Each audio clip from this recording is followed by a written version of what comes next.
I am very pleased to be able to address you on Colombia's National Independence Day.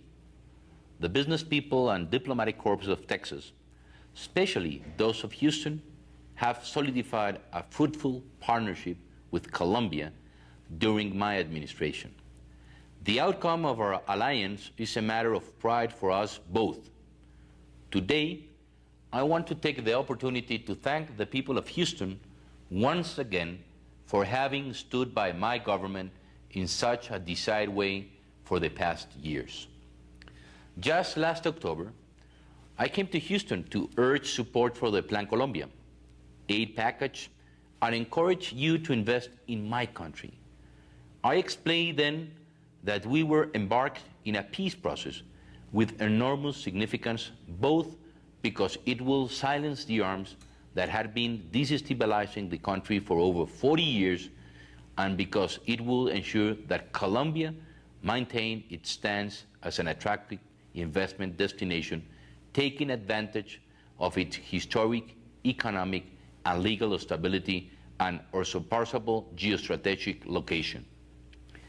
I also pointed out that amidst our undeniable difficulties, you did not have to wait for the resolution of the peace process in order to make a profit in Colombia, especially in the energy sector.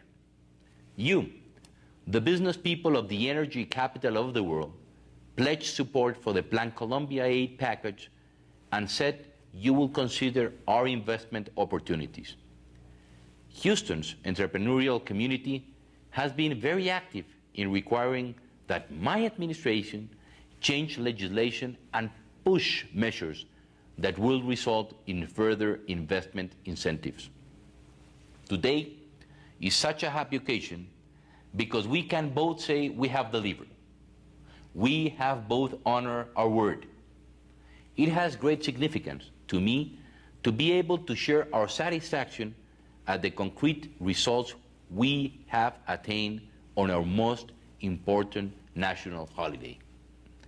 Colombia's bilateral relations with the United States have never been a better place.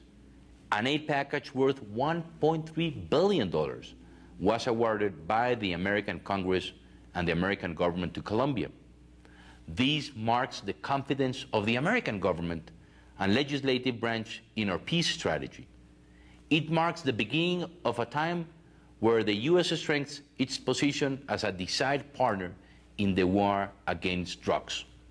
We can confidently say that the award of this aid put us several steps closer to the dream of achieving long-lasting peace. For those of you who actively support the uphill battle to attain the aid package to help Colombia help itself, in the name of the Colombian people, I would like to express a most heartfelt gratitude. You can rest assured that we will not let you down in the endeavor of putting those resources towards eradicating Colombia's troubles. When I was here in October, the business community had many requests for my administration. One of the main concerns was regarding the completion of the privatization process in the energy sector. Doubts were posed regarding the viability of concluding these sales amidst the guerrilla group conflict. 9 months later, I can proudly announce that there are 5 international companies registered to replace the Colombian state as Exxon's partner in the Cerrejón mine, ensuring that the largest open pit mine in the world will fully belong to private investors by September of this year. With regards to Isagen, the largest power generation in the country, we are also pleased to have several companies interested in buying the state share, and will also be announcing before the end of September who the happy new owner is. Another prime concern on behalf of Houston oil investors has been that Colombia changed its oil exploration conditions. In the first 18 months of my administration, we delivered in virtually every area that was discussed. We flexibilized royalty rates, increased the participation of the private parties in the association contracts with Ecopetrol, passed legislation with tax incentives, and cut by half the timeframes and requirements for environmental licensing.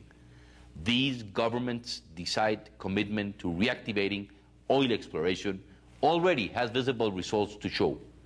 We have renegotiated contractual terms for the Niscota and Zamoré prospects, and the Environment Ministry has awarded Zamoré the long-awaited environmental license. By doing this, we are strongly pushing forward exploration on the two most important prospects in Colombian territory. This year will mark a 20-year high in the state signing new association contracts. 18 new contracts have been signed so far this year. Another important part of our last trip to Houston was to encourage participation in Ecopetrol's Round 2000. Today we can proudly announce that more than 40 offers were made to operate over 20 areas by 19 international companies. Soon, very probably, Anadarko, one of Houston's own, will become Ecopetrol's partner for oil exploration, precisely as a participant in that round. Just 3 weeks ago, I inaugurated the Guando block. Conservative estimates place reserves as 200 million barrels. These are all clear signs that we are well on the road to recovery of the Colombian oil industry, and that the decisions enacted by my administration are on the right track. Our policy has also focused on designing conditions in order to ensure gas exploration in Colombia. The Regulation Committee has enacted norms to allow gas exports, and our Congress, together with the Energy Ministry, has advanced significantly in passing legislation to flexibilize gas royalties. Our commitment to deregulating the gas industry will surely make this sector another attractive investment opportunity and another element for me to prove how we show quick results in making the energy sector more attractive. We must acknowledge that we have come this far down the road with firm conviction and decided commitment. We have delivered, and so have we. I take this opportunity to reinstate my pledge to work to overcome the rest of the difficulties posed to the business community and the Colombian people, and urge you to continue to support what has so far resulted in a most successful partnership. Thank you very much.